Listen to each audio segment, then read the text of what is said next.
Consider the moral and ideological baggage that sub-replacement fertility is likely to drag along with it. Pessimism, hesitance, dependence, self-indulgence, resentment, division. Do we really think there will be less of these in a 1.5 child America? Explain that. Well, if we were well-behaved robots and each robot mom and dad had an average of 1.5 robot rising generation entrants, we could manage population decline perfectly well for all of the other reasons that I've mentioned. Improving education, improving health, improving technology, all of the new possibilities that are coming forward.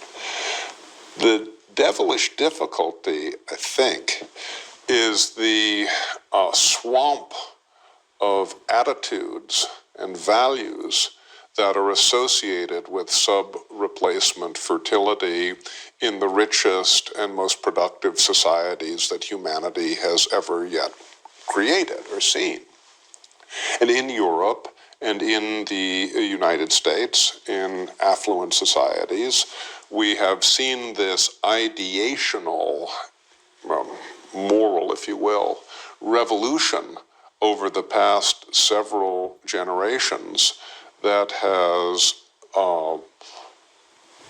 led to the triumph of solipsism, if you will, and the downgrading of the very sorts of obligations that are necessary to nurture a rising generation and to continue a society. We can outsource. We can increase immigration from abroad to take care of the head count question. What we can't do without a sort of an ideational, call it a moral transformation, is get back to a place where people are confident and brave enough to maintain a natural rate of replacement for society. The land of the free and the home of the brave. And bravery ought to be construed as the guts to have kids. Well, roughly. If it's good for national character. We get out, we get out a little bit. We get on a bus or a subway, metro. What strikes me so strongly about young people I meet today, and I realize I may not have a representative sample, is just how afraid they are. They're afraid of everything. They're afraid the planet's doomed. They're afraid about committing to a job, much less committing to a relationship, much less committing to having kids. It's beyond. It's a sort of an angst that we don't. It's hard to find a good historical analogy for this angst in our country. Further, you write, would a 1.5 child America really be willing to make incessant patriotic sacrifices to defend itself and its allies, or to preserve the post-war liberal economic and political order upon which our prosperity and security so greatly depend, close quote. And those list of items we went through on what we as a society need to do and are failing to do, we were talking about just that, what we as a society need to do. Here's the question of what we need to do in the world. The world is a dangerous place.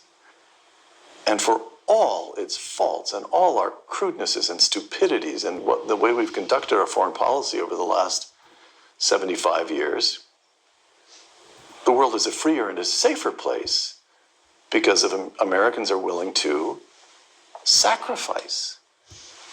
Would a 1.5 child America really be willing to make the sacrifices?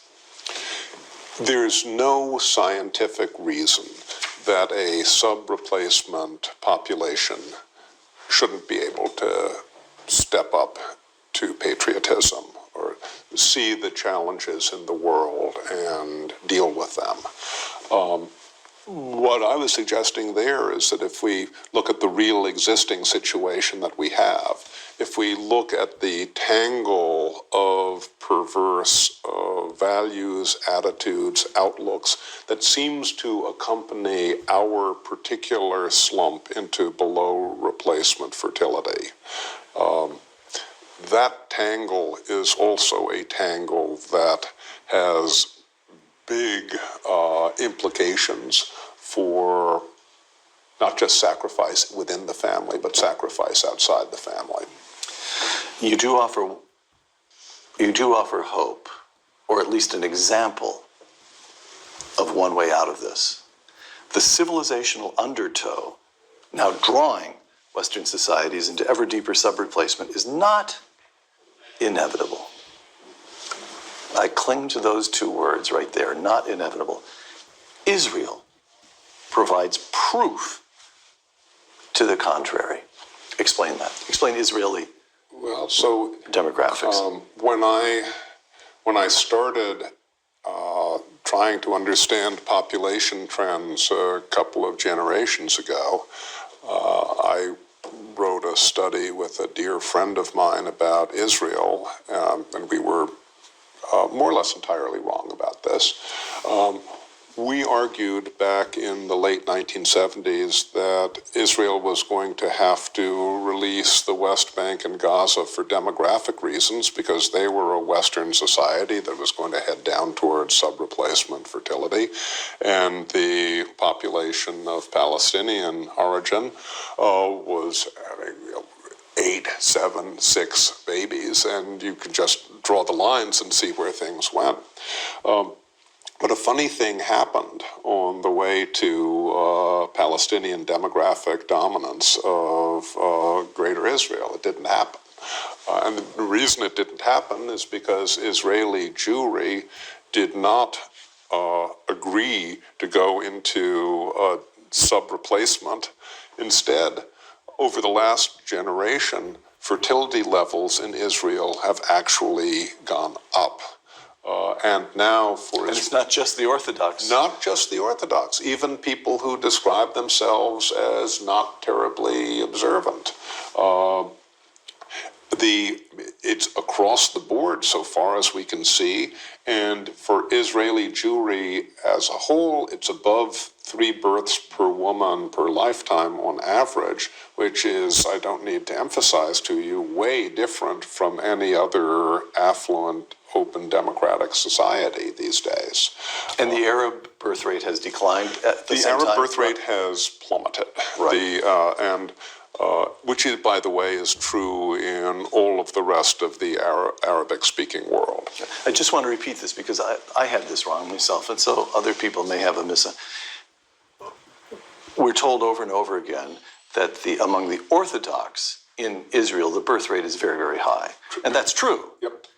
But your argument is, not the argument, simple observation of the facts, actually, even among secular Jews in Israel, the birth rate is well above replacement. On the whole, yes, on the whole, and it has been going up. And it has been going up. Ours has been going down. That of Europe has been going down. Yep. China has been going down. Yeah. And Israel has been going up. Yep. And so that says something, well, it says something spectacular about all kinds of things, but in particular, the role of women. What do we know about Israeli society, at least among secular, non-Orthodox Israeli Jewry, is that the women participate in the IDF, they fight in the army, they're fully integrated into the workforce. This is not a choice between a modern society and a high birth rate. This is a modern society with a high birth rate. Is that correct? Absolutely. It's a serious country with a serious approach to its demographic future. And it's one that this is not the result of government policy. This is not a particular government policy or a particular baby bonus. This is a mentality. Perhaps, you write, it would be crude and simplistic to say that Israelis want their country to have a future and want their descendants to be part of it. But then again, such a reading might not be all that far off base. So it's what people believe. I found myself in a conversation with a young Israeli woman. This is in France a couple of years ago, and somehow or other, we'd only just met. It was a business conference, actually, it had nothing to do with think tanks. Somehow or other, this question of demographics came up. And I asked why Israeli demographics were different from those in the rest of the West. And she said, I think my country, Israel, I think my country is still a cause. Is that it? Until you come up with a better explanation, Peter, that sounds like a pretty good one.